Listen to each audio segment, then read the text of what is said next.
Guys, I think I figured out a solution to the backlight and the blue light on here. But let's talk about weird Oregon water trap laws, okay?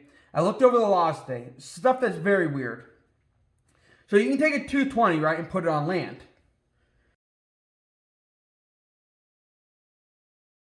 And the biggest you can put on land of a body grip is a 7.5 inch body grip. It's 220 is 7 inches. A 280 is 8 inches, right? You can't put a 280 on land. But here's what I will tell you about the 280. The 280 is the only trap you can put on the water's edge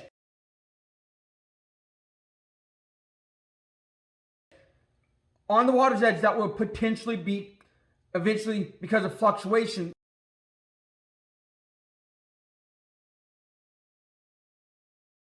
be on land alone and not in the water.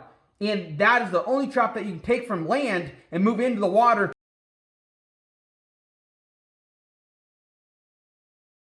to become legal again. If you do that with a 330 and a trooper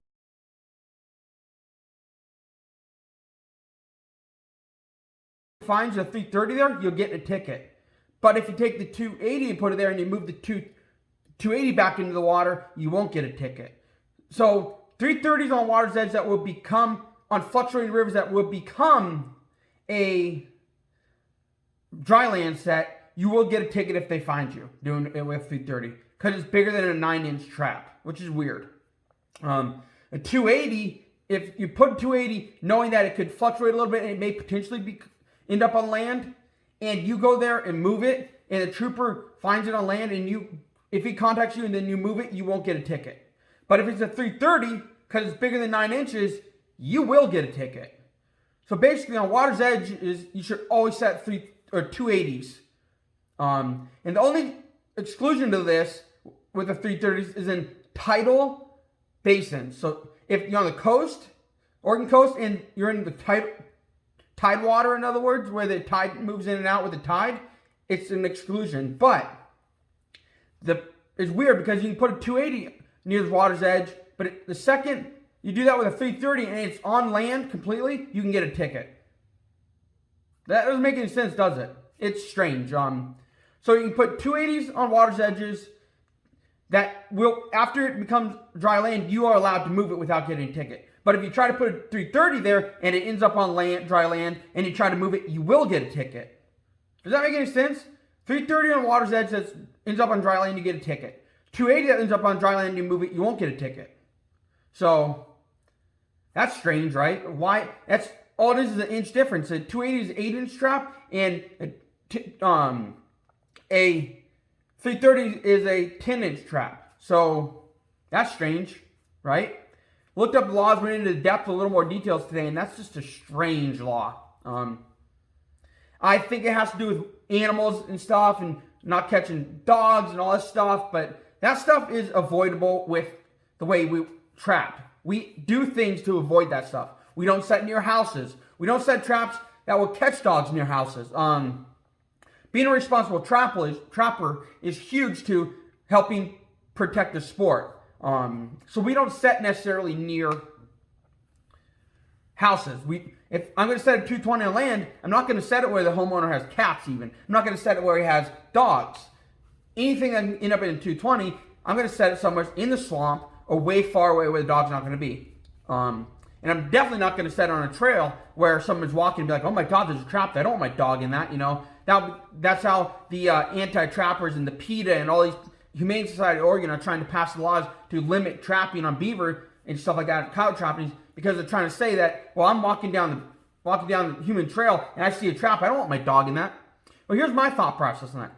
No trapper is dumb enough to put his trap 5 feet from a cured trail, like a manicured trail that is obviously a walking trail. Nobody's going to set their animal trap 5 feet from that, especially on a trailhead that's for walking on trails, for hiking.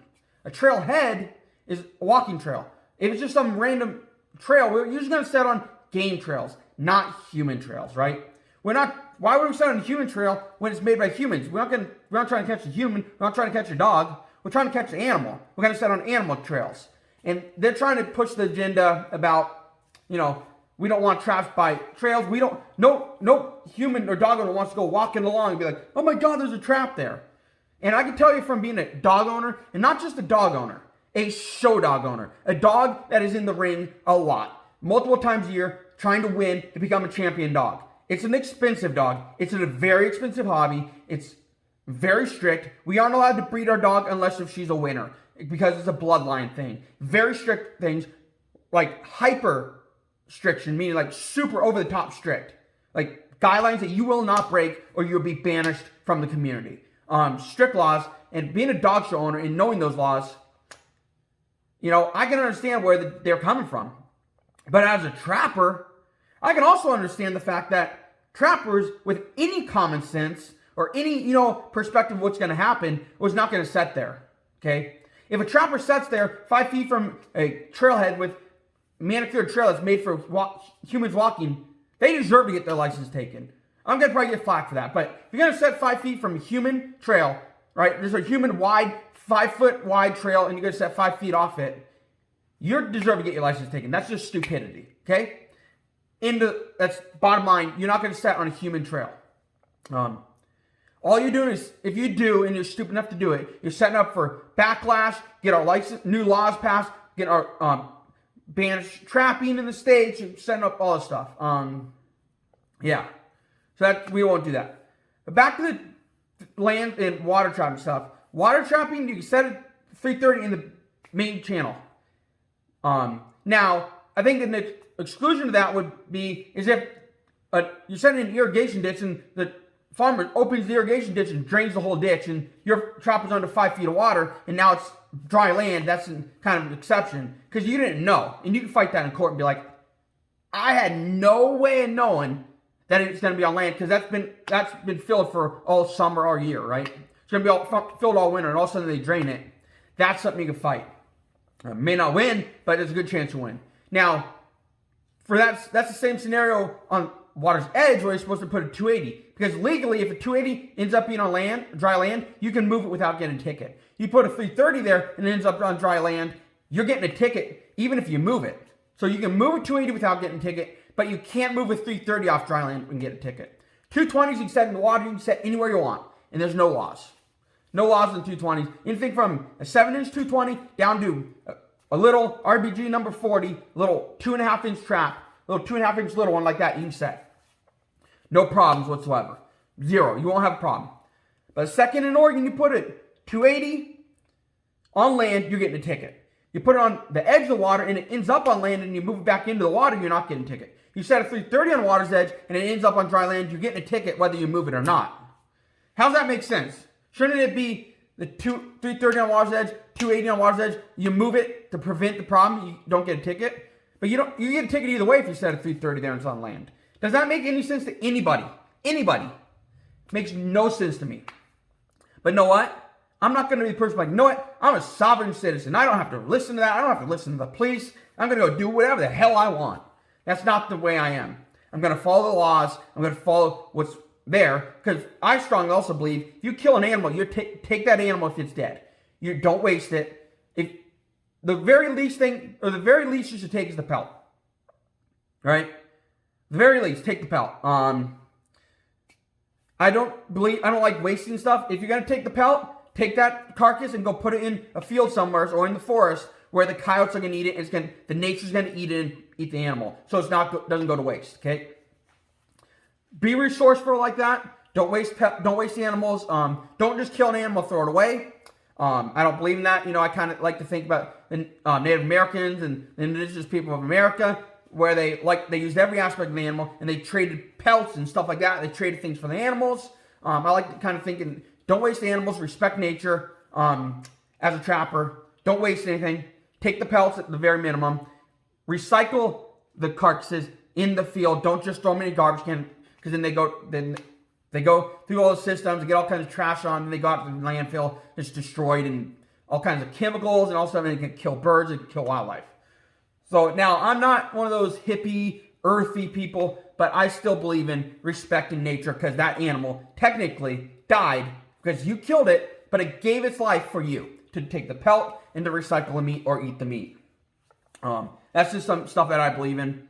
as a trapper, as somebody that likes to utilize everything, you wouldn't shoot a deer and just go waste the deer. I mean, and take the pelt and waste the deer. I will look at animals the same way, whether it's a skunk, possum, nutria, beaver, coyote, whatever it is. Utilize it as much as you can. If you're going to just utilize the pelt, put it in the forest, go put it on the side of the farmer's field. It may be there for 3 or 4 days, but the coyotes will get it. Last year, we killed a possum. We utilized the pelt. We took the carcass, put it on the side of the field we were at. Went back about a week. By the end of the week, it was dragged about 5-10 feet in the field. The legs were off it. The guts were ripped out. The guts were gone. The stomach was ripped open. The coyotes got into it and started eating it. That's what I mean by recycling the meat. Wildlife will eat it. But before you go set traps on that stuff, before you set a trap on a carcass, you need to read your laws. I don't care whether you're in Oregon or not. I'm not doing that, so I don't have to read the laws. But don't do that unless you know the laws, because you can get a huge fine. And on here, one of the people that I follow set a trap, made a video on it. Next thing you know, next year, the Department of Fish and Wildlife took a picture, sent him a ticket, and he had to go to court for it because he set too close to a carcass. Not naming names, it happens. You know, shit hits the fan, all right? Shit happens. You can't help it. You could read all the books, and sometimes laws will change from a year to a year. So you should read the laws. But you know what? Sometimes you forget, or stuff's happened. This person has cancer. All kinds of stuff's going on. They have a lot going on in their life. They're trying to have fun, and so he slipped up. But that's no big deal. I mean, best of wishes to him.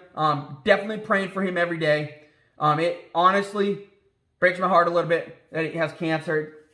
He's struggling. Prayers go out to him every single day.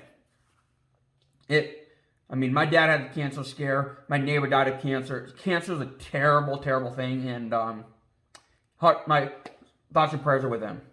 That's the end of this video on the weird laws about water trapping. The 280 can be moved from dry land into the water to be legal, but you can't move it 330 from dry land into the water to be legal. You'd get a ticket for doing that. Crazy laws. I didn't write them. There's trapping laws and beaver work laws every day that ODF and W, Oregon Department of Fish and Wildlife, is doing on YouTube. No public input. They won't let you say jack. They won't let you comment on YouTube, Facebook, nothing. You can't comment on it. If you comment on something about beaver trapping on Facebook, they delete it. They won't let you have your say. It's a liberal ideology. Sorry if I hurt some feelings there. Liberal ideology says liberals are allowed to have an opinion, and you're not allowed to have an opinion. You're not allowed to have your opinion no matter what. But they can have their opinion, and they also preach acceptance, right? But they are the only ones allowed to have opinion. That's not acceptance. I'm getting down a rabbit hole here. So that's the end of this video. Let me know what you think about that. I think it's stupid. I really, really, really, really want to know your opinion. This is a comment below video. This is like the other day when I asked about the RBGs and the square body grip. What your thoughts are, whether when the RBG's round, it cuts a little bit off each corner. Does that make a difference to deterrence? Does that make a difference? I know underwater, it doesn't make a difference. They dive right under it. They're going through it no matter what.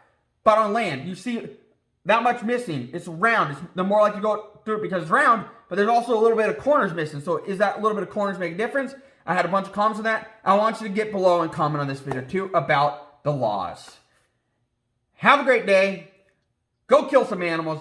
Have fun. Enjoy your weekend. Today's Thursday. It's probably going to come out tomorrow morning or today. Enjoy your weekend. Go catch some animals. I'm trying to tune into as many YouTubers as I can. Trying to comment. If I don't have time to comment, I'll pop in there, like the video, and come back to it and watch the video. I don't always comment, but I'm always there to like your videos. That's what they preach. Like the videos. It helps the channel. If I don't comment, I'm liking your video. I guarantee you. I'm always there. Any channel that's ever commented and talked to me, I've subscribed. I'll like the video. I'll try to interact. Don't always have time, but first thing I'll do is be there to like the comment.